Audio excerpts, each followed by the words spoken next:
Hi. Again, this week I need to apologize for the limited scope of my channel. I'm supposed to show how an American lives in Russia, which would, typically speaking, show you different things about Russia. But because of the present political situation, I really can't do that right now. So I have to treat it more like a vlog for a little while. My channel is a fairly new channel. It doesn't have that many episodes posted. It's a small channel. There aren't that many subscribers so far. I don't know what I have, 150 maybe, somewhere in that neighborhood. And the number of views is not that many either. Before all this stuff started, I used to probably average more, between 100 and 200 views a week. Whereas now it's dropped like a stone. I mean, I'm going through making these videos and I'm getting like maybe 20 views from each video. And I'm not sure what it is. It may be just that they're not that interesting now, which I understand. Now a fall of that magnitude, well, even having 100 to 200 views isn't big, but falling down to 20 would really disturb greatly most YouTubers. Because they put a lot of work into it, and they have a lot of hopes and dreams maybe of their channel becoming something special, something viral later on. And then there's me, and I really don't care, honestly. I'm retired. I don't need money from my YouTube channel, or I don't make money on my YouTube channel, but I don't need even to have it monetized. I do it more as just a hobby. I will say though that even though I have a small number of people watching, of the people that are watching, I get a decent amount of likes and comments. Maybe 25% of the people that watch it either hit like or comment on it. So that's fine. I do this more, it's like having a conversation with you. I enjoy speaking with you, and the only way we can have a conversation is in the comments. So please leave comments. Now, I truly do understand that lately the content of my channel is not all that interesting or thrilling, and not that you're learning so many things about Russia that you didn't know before. So all of these things hurt the number of views I get. I mean, the things I show you in my video are things I do on a daily basis here. It's my activities, what I do. It's a vlog. What can I tell you? I'm actually very happy that I'm a person who's easily amused and easily entertained, because I actually enjoy doing the things that I film, doing the yard work, doing this, doing that. I enjoy doing these things, so I don't mind at all. And I think being easily amused and easily entertained, sometimes it's a very good survival tool. And so I'm glad I'm like that. And let me go into a little bit more detail, see if I can explain this to you. Now, I'm not Russian, but I live in Russia. And as such, I'm subject to all of the Western sanctions that are happening here. And many of them haven't been fully felt yet. It gets worse all the time. The ones that do affect me are the banking sanctions and the fact that Visa and MasterCard left Russia. What this has done to me, really, it's detached me from my pension in the United States. My pension goes into my American bank account, and now I have no way of accessing it. Absolutely no way. This can be a tough thing, but I'm tougher. Now, people have asked me, why do you stay? Why don't you leave? Well, my answer is really twofold. One of them is I've built a life here. I mean, I have a new home. My family's here. My wife has a job that she likes. My daughters in the fall will start their senior year of high school. It's not something I can just as easily pull out of. I mean, obviously, if the situation was horrible, I would forget about all these things, but it has not reached that point yet. That's one of my reasons. My other reason, believe it or not, well, I'm going to talk smack a little bit about the U.S. State Department. This is something you don't hear about that often, but they're very good at kind of abandoning people and giving up what they're supposed to be doing. Any embassy in any country of the world, if you look at their mission statement, the number one part of the mission statement states that they are there to assist and to help, in this case, Americans living in this country. That's their number one duty, I guess, is the word I'm searching for. Now, since COVID started, first the embassy basically closed down for about a year. Now remember, I have passports that have to be renewed, travel documents that have to be renewed, and none of them could be renewed because they were closed. There are ways of going about it, like you could take off in this situation, they said you could go to Poland and go through the American embassy in Poland. Well, that sounds very, very good, but you have to get to Poland. How long are you going to have to wait there, for example, to get a new passport? You have to go to Poland and wait a couple of weeks? That's about how long it takes. My daughters, take them out of school for a few weeks? Maybe do it during the summer. Maybe I was planning on doing something like that. But then it went right from COVID to a tit-for-tat situation between the Russian embassies in America, or embassy and consulates in America, and the American embassy and consulates in Russia. Russia imposed a requirement limiting the number of employees that the consulate could employ. Because of that, what did they do? They closed a couple of their consulates. The Russians closed the St. Petersburg consulate because Americans closed, I think, the San Francisco consulate of the Russian Federation. Anyhow, as I said, tit for tat, tit for tat. The bottom line is, during this time, my wife could not get her travel documents, American travel documents, renewed, which they're about due.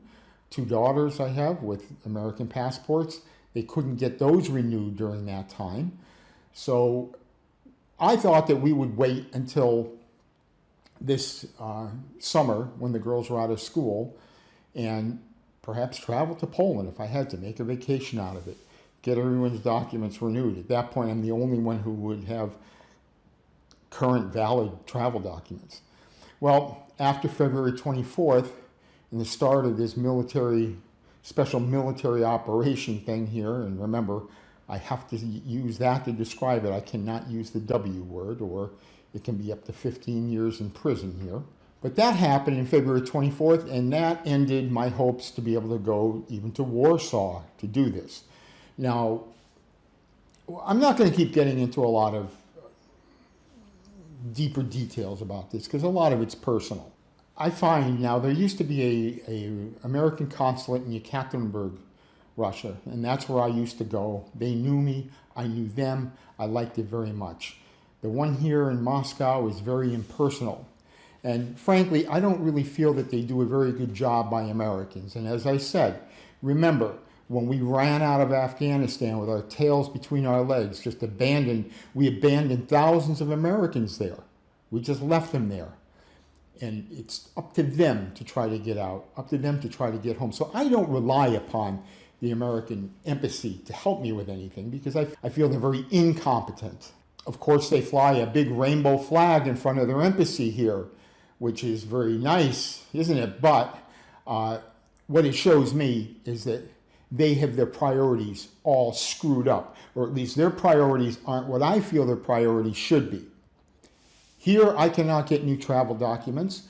They say, well, you can travel on your expired documents if you go directly to America. Okay? That's pretty difficult because there are now no longer any direct flights from Russia to America. And even if there were, no airline will issue you a ticket if you have an expired passport, whether you're American or doesn't matter what nationality you are. So much for that. They tell you, try to get out of the country if you need to, any way you can, without any assistance from the embassy or consulates. There you go. So anyhow, that's what your tax dollars are going towards. That's the representatives that you have in all these countries. Like I said, I'm not very pleased with them. The point of that diatribe is that when people say, why don't you just leave Russia? Well, I'm not going to leave Russia in what? Who do I leave behind? My daughters? My wife and daughters? Save my butt? Just worry about that? No, no, no, I'm not going to do that. And the type of people that would even listen to me also wouldn't do that. So you can understand that very well. But look, I don't look at my present circumstances and have no hope or anything. It's not the way I am. I'm not somebody who just, I get pissed off. Yeah, and that's what you just heard. Pissed off at the U.S. State Department. My job is to protect my family here and to keep a rather low profile. In other words, don't put myself on display out there. And that's what I'm doing. So making YouTube videos is rather therapeutic for me, in a way, I guess I could say. And making YouTube videos within my property, which is fenced, privacy fenced, that's my way of not drawing attention to myself. So, hey, I love each and every one of you for watching me and for watching my channel. And thank you very much for that. I appreciate it. If I had 2 views, and one of them was me checking it, I would still do it because, as I said, it's kind of therapeutic for me. I think you can understand this. Okay, now to my video. I've spent the last 2 or 3 years here working on making a lawn. Now, first I had to build up my property, most all of it, by about a foot, 12 inches, with nice black topsoil, because I wanted to raise the level of the yard to prevent, there used to be some, not flooding, but large puddles and stuff in the spring. Then spreading it, raking it, smoothing it, rolling it, seeding it, watering it like crazy for a long time. I put a lot of time into it. So you can imagine this spring,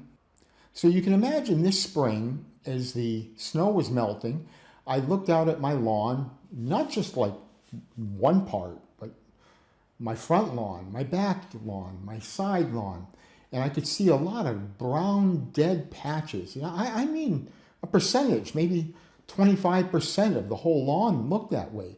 Sometimes in little circles, sometimes odd patches, but nevertheless, and it really disturbed me. So I did a lot of reading up, and then I went on YouTube, of course, to find out an answer to why this was happening. The following video shows what I found out had happened, and it shows what I had to do in order to save it. So please watch the video. Hi, good morning. Yesterday I took a short video on my phone showing you my side lawn. It's not a huge lawn, but nevertheless, it's still something I have to maintain.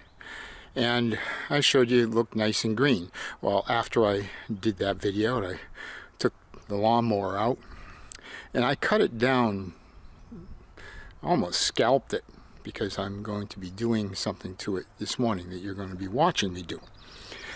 But I cut it down and I wanted to show you first, whereas in that right now, I mean, it doesn't look terrible, but not as lush and green as it looked last night. And we can walk around and we can see why that is. It's because there's just thatch, dead grass all over the place here. I mean, everywhere. You see it brown and just dead grass. Because grass dies, new blades come up. But if you don't remove that thatch, air can no longer get into the roots, and water doesn't get to the roots and other nutrients, and it creates a real problem. So many people, including myself, the way we solve that problem is we use a type of rake and rake the living hell out of it. I mean, it's hard work, and try to remove as much as we can, and it does help, but it doesn't get rid of it. You can see all over here. It's pretty much everywhere. It's everywhere you go. And when you're like walking along, looking at the grass here, suddenly it doesn't look green and lush. It looks sort of brown and dead or dying all over the place. So now I'm kind of a new person at this lawn care thing. It's kind of a hobby of mine. It's a hobby my father used to have, and I thought to myself, I never want to do that, be a fanatic about a lawn. But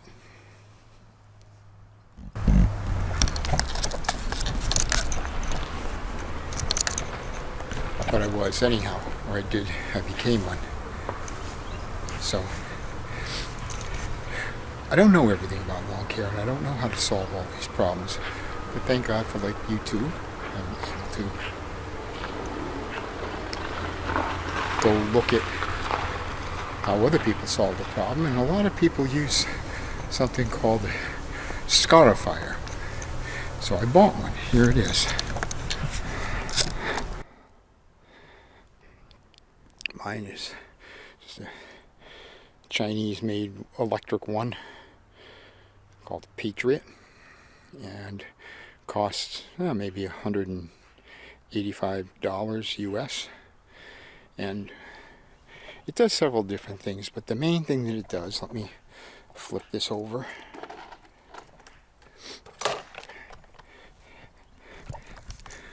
It has these special blades on the underside, and these blades spin at a high speed. They cut into the grass, into the earth. They cut roots, and they also remove all that thatch that we were looking at, or remove most of it. And by cutting into the roots, or next to the roots, it also does a couple other things. For example, my grass that I have here is Kentucky bluegrass. It's good grass, like one of the most expensive kinds, and it's very good at sending off new shoots. So if you cut the roots of the present grass, they'll send out new shoots into that area. So where I'm removing this brown thatch, and you'll be amazed at the pile afterwards, I'm also replacing it, or it will be replaced with nice new green shoots.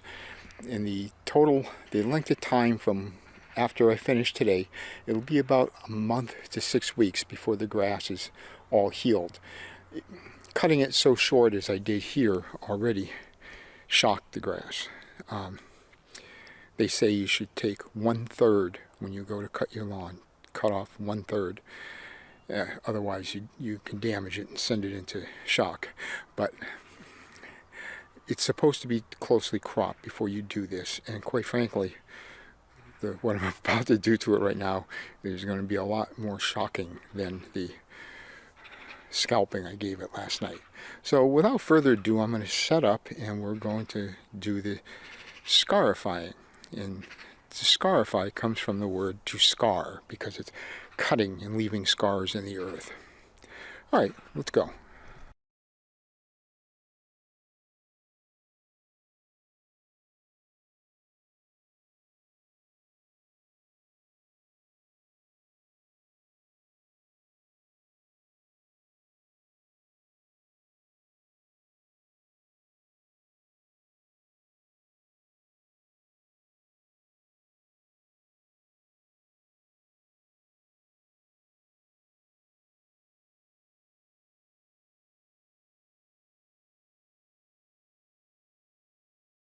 Okay, I just wanted to get a quick video of my side yard here.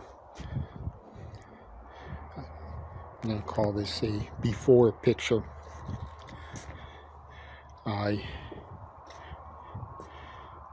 Today, well, I did a lot of work out in the backyard.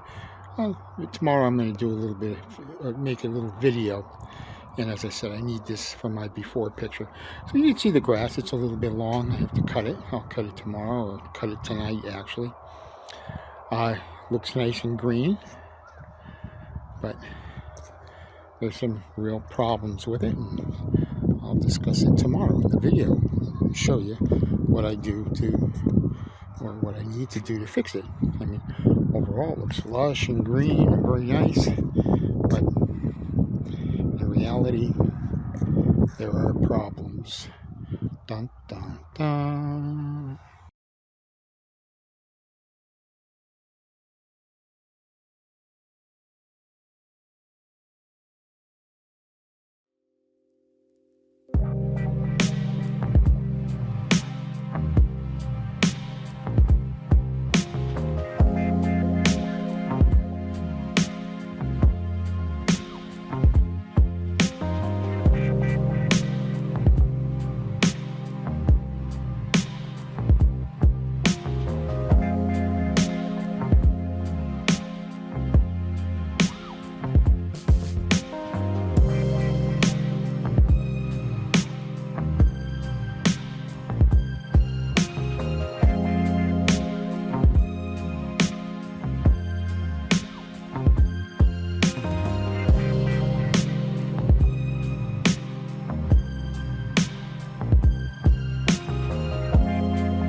Well, thanks for watching till the end of this video. As I said earlier, I appreciate each and every one of my viewers very, very much. Scarification process takes about 4 to 6 weeks to heal and for your lawn to restore itself and to send out the new shoots and everything else. So in 4 to 6 weeks, I will take another short video just to show you the result. You've seen the before, and I'll show you the after later. So who knows, this may affect you sometime. I don't think it's just because I live in Russia. Speaking of results, some of you that have watched other videos I made saw one I made about making cheese in Russia. Now, because I cannot get good cheddar cheese here. I get cheese that says it's cheddar, but I don't know what it is. It's plastic or something, or wax. So I found out how to make cheese, and I made cheese. And so far I've made 3 wheels of cheddar, and I made 1 of Colby. The cheddar takes, it says 3 months minimum, but it's best to wait 6 months minimum. So that'll be like in July that my first wheel of cheddar is ready. But I made Colby almost 3 months ago. And Colby only ages for about 3 months, and it doesn't improve if you keep it longer. So in about 2 weeks, I'm going to open up my first wheel I made of Colby and try it. This is the first time I've tried any of the cheeses that I made. So I'll film that. I'll make a short video as kind of a follow-up of the making cheese video originally. Well, anyhow, I know I've rambled on here for a while. So that's all I have to say this week. So goodbye, everybody. Пока.